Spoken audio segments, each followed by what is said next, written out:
नमस्कार दोस्तों, आइए एनालिसिस करेंगे कल के लिए। कल डेट होने वाली है अपनी 7 नवंबर और पर्टिकुलरली कल डेट के लिए, कल मतलब ट्यूसडे के लिए कौन से इंपॉर्टेंट लेवल्स रहेंगे जहां से हम ट्रेड ले सकते हैं। इंट्राडे में कुछ होगा तो मैं कल ही आपको बता पाऊंगा, टेलीग्राम पे ही आपको इसके बारे में सूचित कर पाऊंगा। अभी से मैं इंट्राडे के बारे में आपको इतनी जानकारी नहीं दे सकता। पोजिशनल बेसिस मतलब 2 से 3 दिन के लिए अगर हम कुछ ट्रेड ले पाए तो कल कौन से लेवल इंपॉर्टेंट रहेंगे, कल कौन सी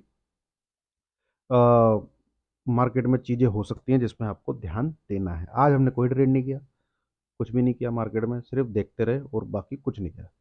निफ्टी ने मतलब मार्केट में आप देखोगे तो थर्सडे, फ्राइडे, मंडे, ये 3 दिनों में तीन कमाल की हैं। मतलब तीन ऐसी चीजें की हैं जो कि बहुत स्ट्रेंज हैं। ठीक है, चलिए उनको देखते हैं, पहले उनको समझते हैं। पहले हाफ एन आवर चार्ट पे हमको जाना पड़ेगा। अ, ये गए हाफ एन आवर चार्ट पे, और अगर आप पीछे की तरफ देखेंगे थोड़ा सा मार्केट को, तो ये आपको दिखेगा 19,200, बहुत मजबूत सपोर्ट। यहाँ पे कहीं पे आपको दिखेगा ये वाला 19,300, बहुत मजबूत सपोर्ट। और जब ये यहाँ पे गिर रहा था, ठीक है, ऐसे करके, तो यहाँ पे 19,000 एक सपोर्ट बन के निकला, ये आपने देखा होगा, है ना। 19,000, ये तीन। तो थर्सडे, फ्राइडे एंड मंडे, मतलब बृहस्पतिवार, शुक्रवार और सोमवार, ये तीन चीज में निफ्टी ने इन सपोर्ट्स को, जो कि सपोर्ट्स हुआ करते थे, पर जब आप इनके नीचे ट्रेड कर रहे हो तो ये लेवल अब जो है क्या होने चाहिए, आपके रेजिस्टेंस होने चाहिए। आपके क्या होने चाहिए, रेजिस्टेंस होने चाहिए। इन रेजिस्टेंस को निफ्टी ने क्रॉस किया है, बिना किसी, क्रॉस नहीं किया, टापा है। क्रॉस तो किया ही नहीं है, टापा है। टापा मतलब जंप मार के आप इनके आगे चले गए, जंप मार के आप इनके आगे चले गए। 19,200 जो टूटे ना टूटता था, उसको इसने जंप मार के ब्रेक कर दिया। यहाँ पे 19,300 बहुत जबरदस्त पहले भी सपोर्ट रहा है, इसको भी इसने टाप के जंप मार के ऊपर टाप दिया। बट आप देखेंगे ना, तो हमें 19,100 के ऊपर शॉर्ट कवरिंग दिखी। शॉर्ट कवरिंग मतलब कुछ ऐसा नहीं दिखा उस पर्टिकुलर डे में, मतलब थर्सडे वाले दिन जब ये लेवल क्रॉस हुआ था, कि किसी ने अपने शॉर्ट्स कवर किए हैं और मार्केट भाग गया हो। तभी आपको एफ के वो 1,50,000 इंडेक्स फ्यूचर अभी भी खड़े हुए दिखते हैं। ठीक है, अगले दिन निफ्टी ने क्या किया, 19,200 को क्रॉस किया। उस दिन भी हमें इस टाइप की कोई चीज नहीं दिखी, इस टाइप की कोई चीज। जिस दिन ये इंडेक्स फ्यूचर घटेंगे उस दिन निफ्टी गोली की रफ्तार से भागेगा। और आज क्या हुआ है, ये हुआ आपका फ्राइडे को, आज इसने 19,300 को क्रॉस कर लिया।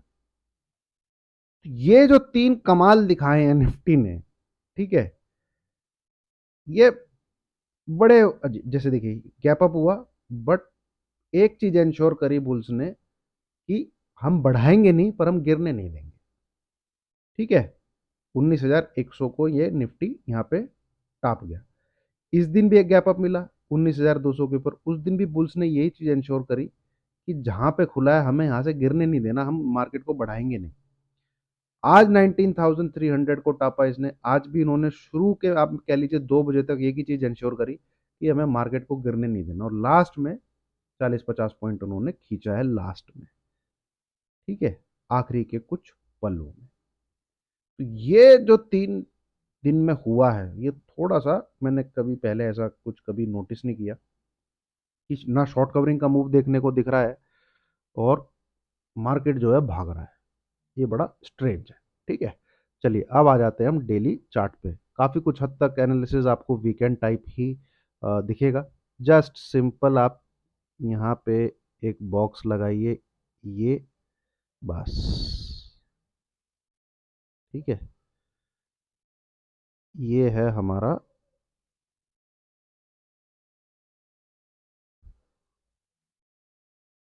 जोन, इस बीच में। ठीक है, इस बीच में मार्केट जो है वो न्यूट्रल जोन में है दोस्तों, वो न्यूट्रल जोन में है। ना तो वो बुल्स के लिए है, ना वो बियर्स के लिए है, जब तक इस रेंज में है। और ये रेंज आती है 19,200 से लेके 19,525। ठीक है। तो पर्टिकुलरली आज की डेट में अभी इस वक्त मैं आपको यही सजेस्ट कर सकता हूँ, कोई भी क्लोजिंग आपको 19,200 के नीचे देखने को मिलती है, आप घर पे पुट कैरी करके जाइए। ठीक है, कोई भी क्लोजिंग आपको 19,525 के ऊपर देखने को मिलती है, आप घर पे कॉल कैरी करके जाइए।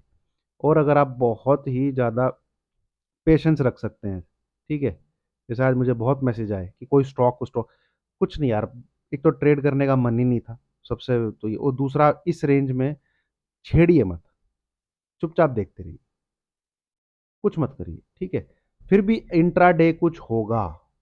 ठीक है, इंट्राडे कोई लेवल बनेगा, मैं उसको टेलीग्राम पे ही आपको पोस्ट करूंगा। 50 60 70 पॉइंट अगर आपको मिल सकते हैं तो वो आप वहां पे ले सकते हैं। ठीक है, जैसे अभी सिंपल सी बात है, सॉरी दोस्तों, मैं जो है घर आ गया हूँ, और ये मेरा डॉगी ही है। ठीक है, जैसे ये 19,300, इसके आसपास से आप एक बाई कर सकते हैं अगर आपको डिप मिलता है। ठीक है, विद एसएल ऑफ दिस, ये 19,270 का एसएल है। तो इस प्रकार से आप कुछ बाय कर सकते हैं, पर ये लाइव मार्केट में ही पता लगेगा। ठीक है, स्क्रीन क्या बोल रही है, एडवांस टू डिक्लाइन क्या रेशियो है, ठीक है, प्राइस एक्शन क्या बन रहा है, वो हमें देखना पड़ेगा। जैसे ये यहाँ पे अगर गिरता है, इस प्रकार से गिरता है कुछ, तो यहाँ 5 मिनट के चार्ट पे इस प्रकार से अगर आपको दिखता है, तो आप उसको बाय कीजिए विद एसएल ऑफ दिस, है ना।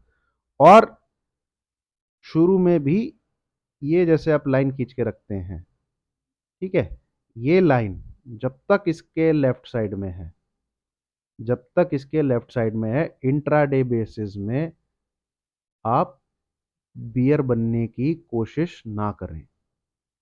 जब तक ये पैटर्न जो है इस लाइन के लेफ्ट साइड में ट्रेड कर रहा है, कोई भी शॉर्ट साइड का ट्रेड नहीं बनता है। ये इसके नीचे आएगा, यहां कहीं क्लोज कर देता है, ठीक है, यहां कहीं क्लोज कर देता है, तो उस दिन आप एसटीबीटी ले सकते हैं। मेरी बात समझ में आ रही होगी आपको।